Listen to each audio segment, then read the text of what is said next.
Welcome to Ask MBA. Now guys, अगर आप ऐसे कोई स्टूडेंट हैं जो सीईटी एग्जामिनेशन देने के बारे में सोच रहे हैं, आपका टारगेट है CAT examination, CAT 2023, but CET examination के बारे में आपको लगता है कि आप प्रिपेयर नहीं कर सकते, तो जो भी आपके मन में डाउट है तो ये वीडियो गाइज आपके लिए मस्ट है। पहली बात तो जितना मर्जी कोई फैकल्टी कह ले, कुछ भी कर ले, स्टूडेंट की पढ़ाई ज्यादा तब होती है जब एग्जामिनेशन सर पे आता है। So if you are planning to go for CAT 2023, please for heaven sake register yourself for the CET examination, जो अभी कुछ टाइम में स्टार्ट हो जाएगा, एंड अटेम्प्ट सीईटी एग्जामिनेशन। अब आप लोग बोलोगे कि सर क्या बात कर रहे हो, सीईटी एग्जामिनेशन की प्रिपरेशन तो कुछ होगी नहीं, 2 महीना 1 महीना। ट्रस्ट मी गाइज, 2 महीने के टाइम में आप कुछ तो पढ़ोगे, थोड़ा बहुत तो पढ़ोगे, तो आगे आने वाले 2 महीने आपके अच्छे से यूटिलाइज हो जाएंगे। Maybe you are someone who is smart enough to understand how to approach the questions, how to be smart, because MBA entrance examination is not about being intelligent, it is all about being smart. आपके पास एक limited time frame होता है, उसमें किस type के questions को target करना है, कैसे करना है। समझदारी वाला एग्जामिनेशन होता है MBA का, और समझ आपको कोई दे नहीं सकता। आप रट्टा मार सकते हो, आप फॉर्मूला सीख सकते हो, लेकिन MBA entrance examination is going to जज you on your wisdom, not on your intelligence. So guys, you need to understand that. अगर आप कोई ऐसे स्टूडेंट है जो समझदार है और आप ढंग से ये 2 महीने यूटिलाइज करते, क्या पता सीईटी का ही जबरदस्त स्कोर आ जाए।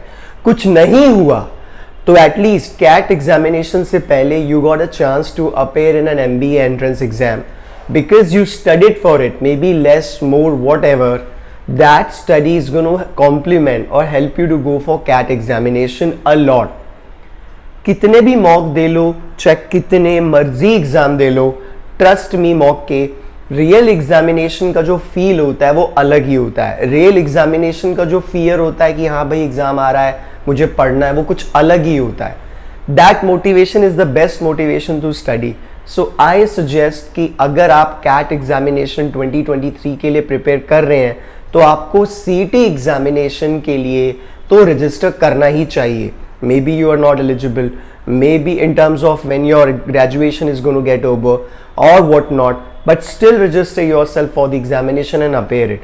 If not, at least prepare for CET examination. CET examination के जो टॉपिक हैं और जो कैट एग्जामिनेशन के टॉपिक हैं वो सिमिलर हैं, अप्रोच अलग है, बट बेसिक्स बहुत ज़बरदस्त क्लियर हो जाएंगे। CET एग्जामिनेशन में सारा खेल होता है टाइम मैनेज करने का। सिमिलरली कैट एग्जामिनेशन में भी आपको 40 मिनट्स पर सेक्शन दिए जाते हैं, 24 questions for verbal, 22 questions for quant and 20 questions for DILR. So you need to manage 40 minutes each for each section. This preparation and this approach is going to help you a lot. So ये doubt के लिए मैंने सोचा एक video बनता है कि guys अगर आप सोच रहे हैं कि आपको कैट CET देना है तो गाइज मैं तो कहता हूँ दे दो। If you want further guidance and if you want to enroll for offline or online coaching for CAT and CET, you guys can get in touch with us. I will share my contact details in the description box. Thank you and stay blessed.